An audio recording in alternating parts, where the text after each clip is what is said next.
그런데 이제 반국가 세력 얘기가 나오다 보니까 결국에는 국민들이 묻고 있습니다. 누가 반국가 세력이냐? 그거 따져봐야 됩니다. 정말 누가 반국가 세력이냐? 윤석열 대통령이 지금까지 보여온 모습, 특히 뭐 광복절쯤 해가지고 독립기념관장 임명 문제나 아니면 김태호 제1차장의 발언이나 거기에 대한 대통령의 설명이나 이런 걸 봤을 때 누가 정말 반국가 세력이냐 묻고 있습니다.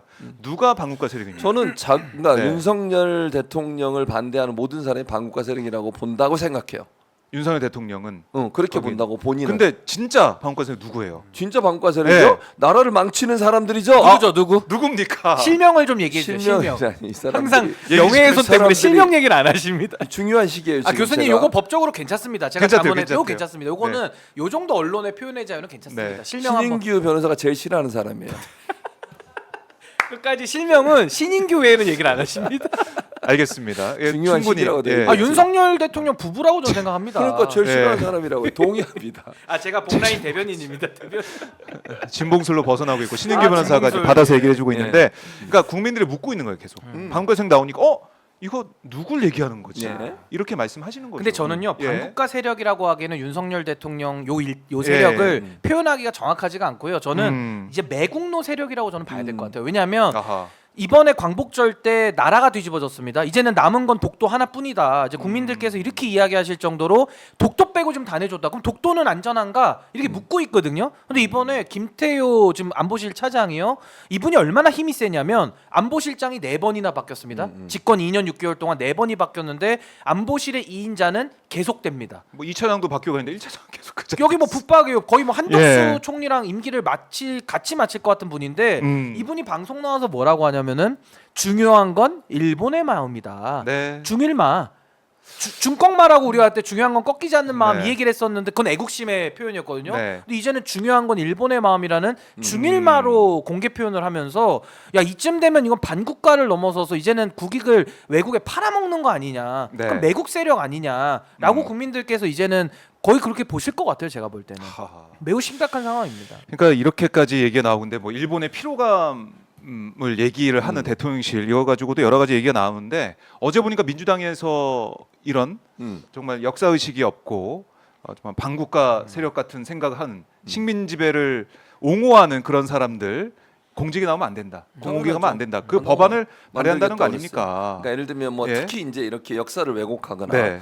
이제 우리가 5.18 특별법 아시죠? 그 민주화 운동을 폄훼하거나 민주화 운동의 사실과 다른 내용을 하면 그걸 네. 처벌받게 돼 있거든요. 아. 그런 비슷한 법안이라고 생각해요. 예를 들면 그 일본의 침략이라든지 일본이 우리나라에 침략해서 또 뭐 모든 못된 행동들에 대해서 네. 찬양을 하거나 그걸 미화하거나 아니면 역사적으로 친일 행정하는 사람들을 아니라고 얘기하거나 이런 얘기를 하는 사람들에 대해서 공직에 나오지 못하도록 제한하는, 저는 당연히 된다고 생각해요. 최소한 공직에 나오는 사람들은 올바른 역사 의식을 갖고 있어야 되잖아요. 네. 그런데 친일적 성향의 역사 의식을 갖고 있거나 아니면 일본이 우리나라에 던졌던 만행에 대해서 그게 우리나라를 발전시키기 위한 그런 일이었다고 얘기하는 사람들이 어떻게 공직을 맡을 수 있습니까? 근데 지금 현재 많은 사람들이 그런 생각을 갖고 있는 많은 뉴라이트 계열의 사람들이 지금 공직을 맡고 있어요. 그 사람들이 공직을 맡아서 하는 일이 역사적으로 제대로 된 행동을 하겠습니까? 특히 역사와 관련된 곳에서 또 공직을 맡고 있어. 이거 얼마나 위험한 일이에요. 역사를 왜곡하고 비틀고 또 역사의 진실을 감추려고 하고 이런 생각과 말을 하는 사람들을 역사를 주관 역사와 관련된 주요 공직자의 자리에 앉힌다. 이거 있을 수 없는 일이에요. 그래서 저는 이 법을 반드시 통과시켜야 된다. 그래서 네. 정말 역사 의식이 제대로 안 돼 역사관이 제대로 안 돼 있고 친일적 성향을 갖고 있는 사람이 대한민국의 주요 공직을 맡지 못하도록 국민들이 낸 뭐 여기 있는 세 사람도 세금 열심히 내고 있잖아요. 신인규도 열심히 종합세금 때 내고 있고 네. 5월에 열심히 방송에서 그 돈으로 종합세 내잖아요. 세금 다 내죠. 그러니까 예. 그런 돈으로 먹고 사는 사람들, 세비 받는 사람들, 이런 사람들이 역사의식이 제대로 되지 않은 사람이라면 우리가 분노해요. 화가 나잖아요. 예. 절대로 그런 사람이 공직에 못 가는 걸 막아야 된다고 생각합니다. 근데 네. 저는 이제 교수님 말씀하신 문제 의식에는 저는 100%다 동의를 하고 이 역사 문제를 사실은 우리가 일본으로부터 해방됐을 때 그때부터 제대로 좀 짚었어야 되는데 못한 게 이제 여기까지 오는 그 상황이잖아요. 근데 저는 이제 사실은 법으로 모든 걸 다 해결한다라는 거는 저 조금은 좀 고민이 더 필요하다고 생각합니다. 그러니까 결국에는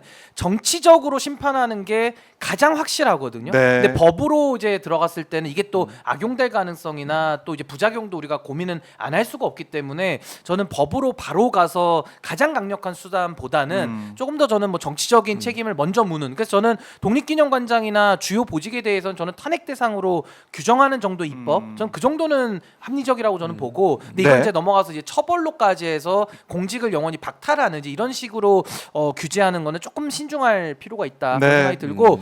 어쨌든 세금 내고 군 갔다 오고 저 어제 예비군 훈련 갔다 왔습니다. 어제 6년차 제가 마무리까지 졌는데 세금 내고 군대 갔다 오는 이런 좀 바르게 국가관을 가지고 있는 사람들이 정치도 하고 좀 중요한 일들을 할 수 있는 이런 여건이 조성이 돼야 되는데 지금은 네. 보십시오.